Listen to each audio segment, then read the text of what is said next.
Hey Hatchers, great to see you guys. Whatever day you're watching this or whatever time you're watching it, great to see you virtually again. Today we're going to be reading the first part of chapter 13 of the Westing game. I'm going to start breaking these bigger chapters up into smaller sections.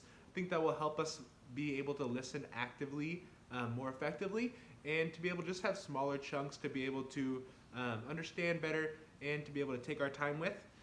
So today we're going to have part 1 of chapter 13, and then tomorrow in tomorrow's email I'll send out part 2.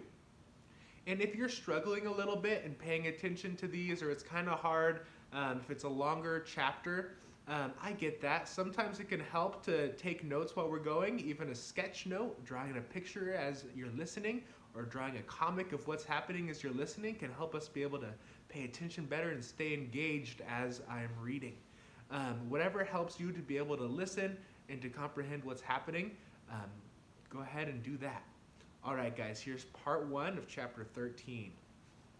And remember, just as a little review from the last chapter, they were all in the coffee shop, and something exploded in the kitchen. We weren't sure if it was a bomb or if it was just the tomato sauce exploding from the heat of the stove. We never got to the end of that. But then at the end of that chapter, we saw J.J. Ford trying to hire a private investigator for something. We don't know who the investigator is yet either. So hopefully we find some things out in this chapter. Let's see. Here we go.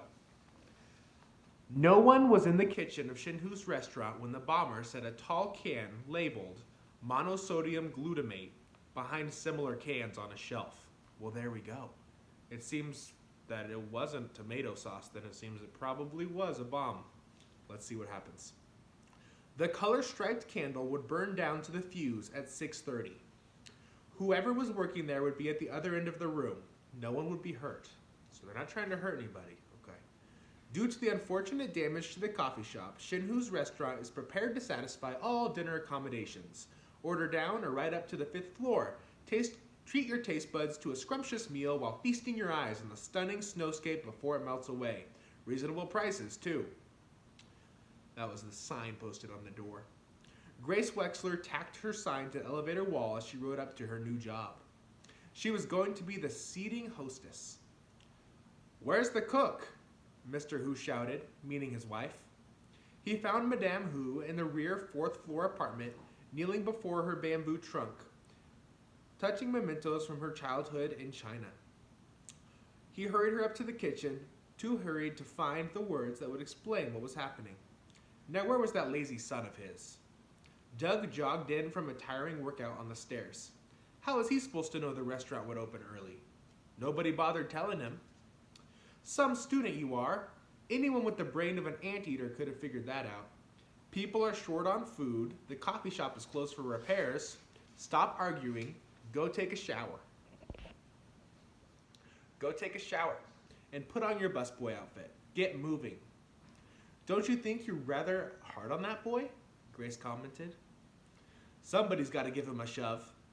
If he had had his way, he'd do nothing but run, Hu replied between bites of chocolate. You're not so easy on Angela either. Angela? Angela was born good, the perfect child. As for the other one, well, it's not easy being a parent, Hu said woefully. You can say that again. Grace held her breath. Her husband would have done just that, said it again. But Mr. Hu only nodded in shared sympathy. What a gentleman. Only Mr. and Mrs. Theodorakis ordered down. The other tenants of Sunset Towers lined up at the reservations desk, waiting for Grace Winslow Wexler to lead the way. Oversized menus clutched in her arms, Grace felt the first proud stirrings of power rush up from her pedicured toes to the very top curl on her head. If Uncle Sam could pair off people, so could she. You see your brother every day, Chris. How about eating with someone else for a change? She wheeled the boy to a window table without waiting for an answer. It would have been yes. The two of us together, Seidel Pulaski thought. She'd show that high and mighty hostess. She'd show them all. She and Chris could have private jokes too. And everybody would be sorry they weren't sitting with them. Was moo gippen? Chris asked, baffled by the strange words on the menu. I think it's boiled grasshopper. Seidel skewed up her face and Chris laughed.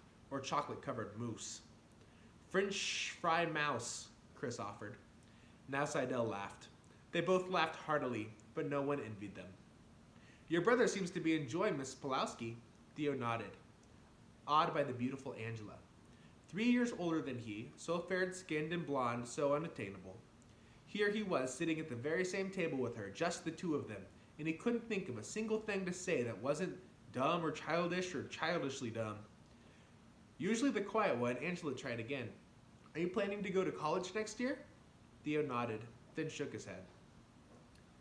Say something. I got a scholarship to Madison, but I'm not going. I'm going to work instead. What big, worried, sky-blue eyes. The operation for Chris will be very expensive. That was worse. Now she's feeling sorry for him. If Chris had been born that way, maybe it wouldn't be so bad. But he was a perfectly normal kid, a great kid, and he's smart too. About 4 years ago, he started to get clumsy. Just little things at first. Perhaps my fiancé can help. Angela bit her lip. Theo was not asking for charity. And fiancé, what an old-fashioned silly word. I went to college for a year. I wanted to be a doctor, but, well, we don't have as much money as my mother pretends.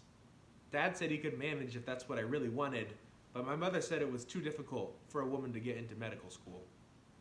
Why was she gabbing like this? I want to be a writer, Theo said. That really sounded like kid stuff. Would you go back to college if you won the inheritance? Angela looked down. It was a question she did not want to answer, or could not answer. So we're going to stop there on chapter 13 today. We're going to come back to this chapter tomorrow to go ahead and keep reading, keep finding out what happens. I'm giving it to us in shorter chunks so that we can make sure we're listening very actively and understand more of what's happening. So if you'd like to go back and try to look for clues of what you think the game is going to be, who you think the murderer is, or what you think is going to happen with the bomb in the kitchen, is somebody going to get hurt? Is it going to be to plan and no one gets hurt? Who knows? We'll have to find out later. But if you want to look for those clues, you can go back to this chapter or other chapters and look to see if you can find any clues that tell you. All right, guys.